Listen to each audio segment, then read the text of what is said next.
Welcome to the Explainer. Hey everyone, think of me as your senior consultant for today. In my practice coaching different teams on AI integration, I see this one specific trap over and over again: a creeping, insidious sense of chaos. Using AI by yourself in a silo, that's one thing. But when you've got multiple researchers using AI together without a shared system, well, things get incredibly messy very quickly. So today, I'm going to walk you through how to actually standardize your AI research protocols. We're going to transform those ad hoc, chaotic habits into a highly reliable, completely reproducible machine. All right, here is our roadmap for today. First, we'll look at the team, AI chaos. 2, building your AI protocol. 3, shared prompt libraries. 4, verification and quality control. 5, real-world AI research. And finally, 6, implementing protocols successfully. Okay, section 1, the team AI chaos. Let's talk about just how fragmented and unreliable things can get without a plan. Just imagine the stark contrast between solo AI use and team AI use. Let's say you have one researcher screening papers with an AI, and they're being super conservative. Meanwhile, another researcher is using a totally different tool, and they're screening really liberally. When you actually try to synthesize their work at the end of the month, it is practically impossible. Plus, what happens when someone leaves the team? Their customized, highly tuned prompts walk right out the door with them. It's instant institutional memory loss. But when you shift to team AI, you establish shared standards. Your work becomes cumulative, and more importantly, it becomes highly defensible to stakeholders because you can point to an exact, repeatable process. Moving right along to section 2, building your AI protocol. This is where we create those shared standards.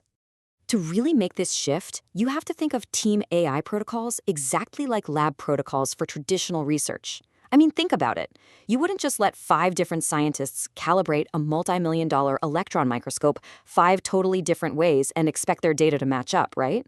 Of course not. AI is exactly the same. It's a calibrated scientific instrument, and it absolutely needs rigorous standard operating procedures. So what does that protocol actually look like? Well, it starts with tool selection. But honestly, before I even let a team assign a task to an AI, I make them run through a quick mental checklist to weigh the task risk versus the AI's actual capability. First, what is the real-world consequence if the AI makes an error here?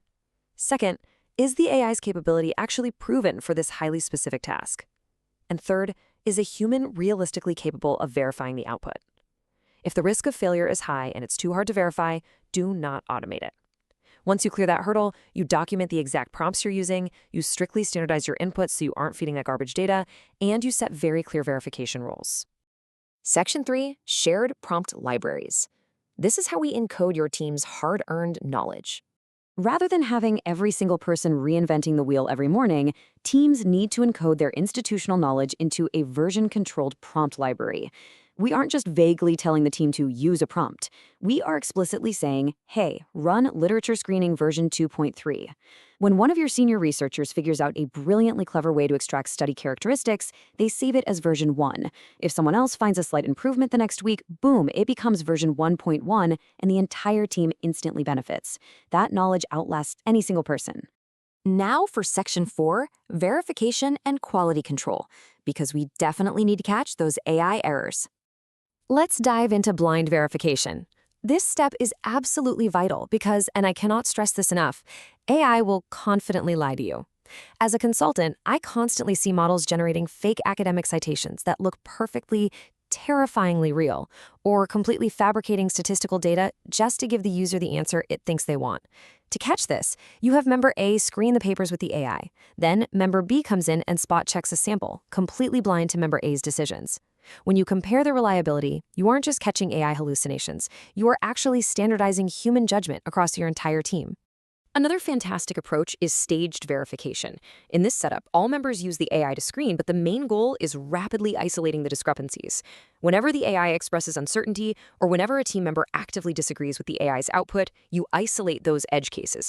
Then, the team gets together for a joint review. Let me tell you, discussing exactly why you disagreed is where the real magic happens.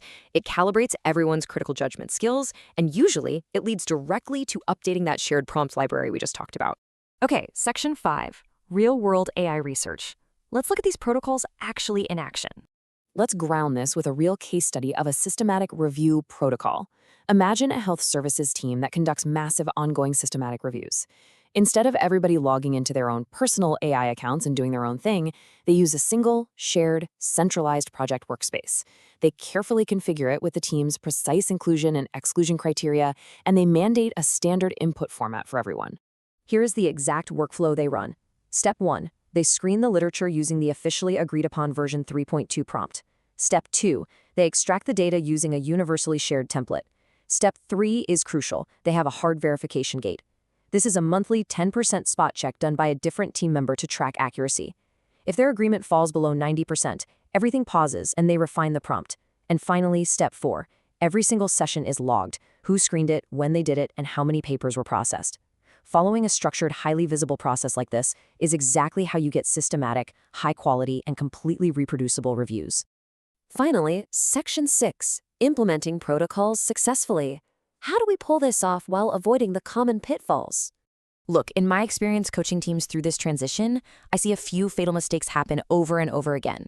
The absolute biggest one? Being overly prescriptive. If you try to script every single micro decision and leave zero room for actual human judgment, your team is just going to ignore the protocol entirely. You need to provide clear, firm boundaries, but allow your smart professionals to actually make decisions within them. Also, don't develop these rules in a vacuum. Build them collaboratively with the people who are actually doing the daily grunt work. Keep the rules updated, provide proper onboarding, and most importantly, ensure your verification actually has teeth. A spot check role is completely meaningless if nobody is actually doing the checking. So I want to leave you with a bit of a provocative question to chew on. What AI protocols would actually help your team work better together? Think about your absolute most time-consuming collaborative tasks right now. What is one thing you could standardize tomorrow to make your work more cumulative, more comparable, and infinitely more reliable? Start small, start collaboratively, and get your team on the same page. Thanks so much for joining me on this explainer, and I'll catch you next time.